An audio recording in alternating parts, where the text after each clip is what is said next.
Hey there and welcome to My Green Pets, the story of my orchids and some other plants too.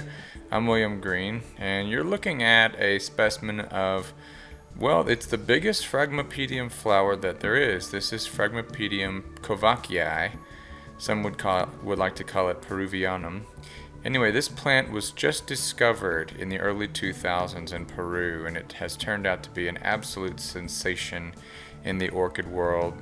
If you want a baby seedling of this plant, you're looking to pay $50 or more.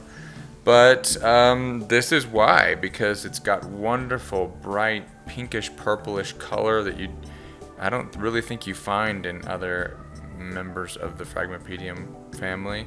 It's enormous, it's velvety, just beautiful. I'm glad someone brought that in today. Let's go back over to my side of the greenhouse. These are actually my green pets, an orchid collection that I started a few years ago, and then when I moved out to Colorado last year, I had to get rid of a lot of plants. But this is what survived the cut. Hal, the Bulbophyllum echinolabium, the largest of the Bulbophyllums, is putting out his 17th flower after I kind of thought that this spike was done. Looks like he's not quite done. Another Bulbophyllum, this is lovely Elizabeth.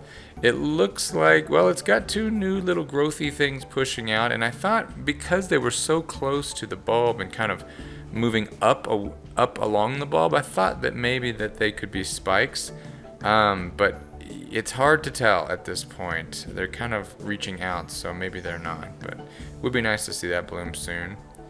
Bulbophyllum labii, Kathy's Gold. This is a pretty common clone of this plant, and I got it for free last year at the Boulder Orchid Society meeting, and it's been doing really well here in the greenhouse.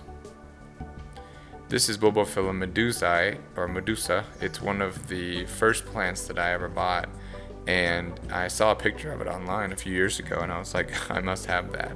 So what you're looking at, the little pointy things down there, are spikes, and those flower spikes will be pushing up, and this plant will be blooming in the next month or so probably, and it's just unbelievable to think what those little things can turn into. The flowers look like white fireworks, chrysanthemum type fireworks. They're just crazy. They don't last very long, but they're very pretty.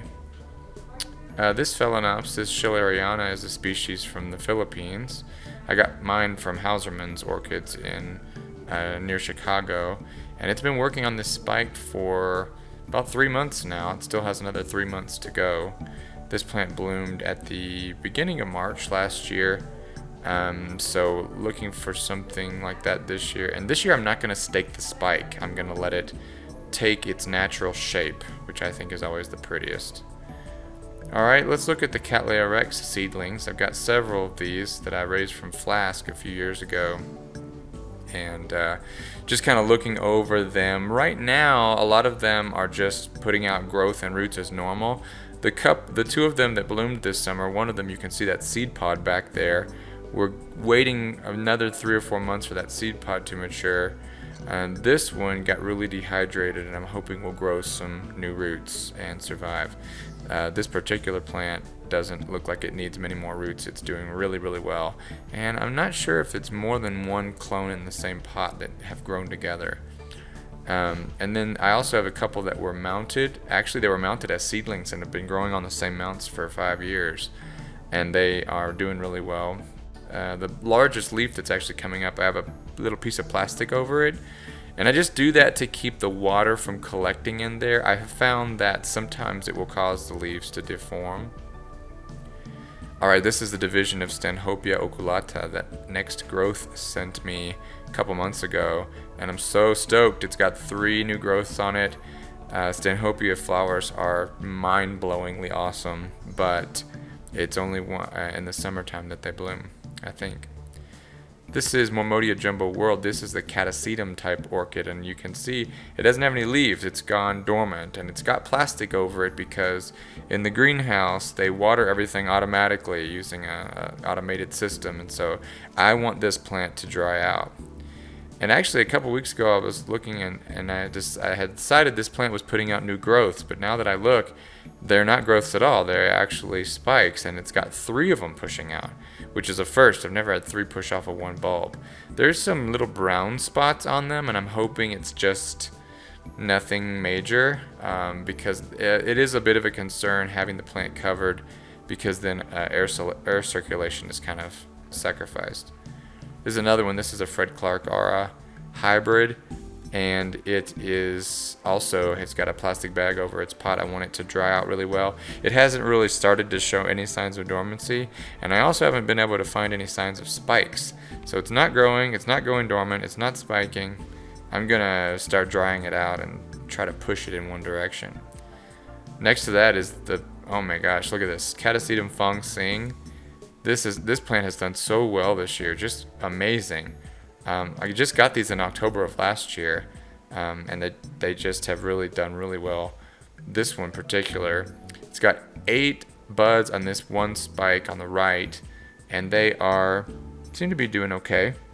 And they've still got a bit, probably another week and a half before they open fully. On the other side, there are 10 more flowers, and these are already starting to open. And unfortunately, we can't really see too much, but I just can't believe the buds were so light colored on the outside for so long. And then in just the last week or so, all this color rushed into them. And you can see, if you kind of peek inside there, it's really dark, but you can see the male parts of the flower, the little triggers that shoot pollen. So that is confirmation that this flower is male, and I suppose the rest of them are as well. So that's exciting. I'm not gonna get to see them open for a few days, but I'm looking forward to when they're completely open. Right next to it is Cycnoides Wine Delight, also in kind of the same situation. It's got 6 buds and they're all cracked open. It'll probably take a couple days before they're open fully, but looking forward to that being in full bloom too. Look at, again, these they don't have any color in them for a few weeks, and then as they start to develop, they just blush this rich color, just really gorgeous. And this one's famous for its fragrance. It's known to have a cherry cough syrup fragrance. A lot of these Catasetum types have very interesting mentholish, medicine-y type fragrances, so looking forward to that. And then kind of right beyond the Catasetums, I haven't really showed you these guys in a while. These are all my mottled leaf slipper orchids. These are all from the genus Paphiopedilum, and they just really do well here in the greenhouse. I don't have to give them any special care. I just leave them alone, and they do great, which is exactly what you want. The only problem is they do take up space. The only slipper that I have in there that's not one of the mottled leaf types, this is more of a strap leaf type. This is Paphiopedilum villosum, and I got this one as a seedling as well about 5 years ago, and it finally did bloom this year. I'm super excited about it because it also has an extra bud behind it, so it's going to have 2 flowers open at the same time. And that's about it for my collection, but right next door there is a nice little specimen of Cattleya, and I think it's Ludemaniana, but I'm not 100% for sure, but it definitely looks like one of those old floofy species that caused such a craze in the Victorian era. And then again, another one of my neighbors has got a Zygopedilum mackay blooming right now, and it smells so good. I wish I could take it home and fill my house with the fragrance of this thing. It's got if you like hyacinth, I think you would really like this one. And that's it for today, guys. I'm glad you stopped by to check on my green pets. Buds are cracking open, so it looks like we're gonna have some really nice floral displays from the collection in the next week or so. And then things are just going to keep rolling as winter progresses and orchid bloom season gets into full swing. So just want to thank you guys for stopping by. Please leave a comment if you enjoyed, and I'll see you next time right here on My Green Pets. I'm William Green.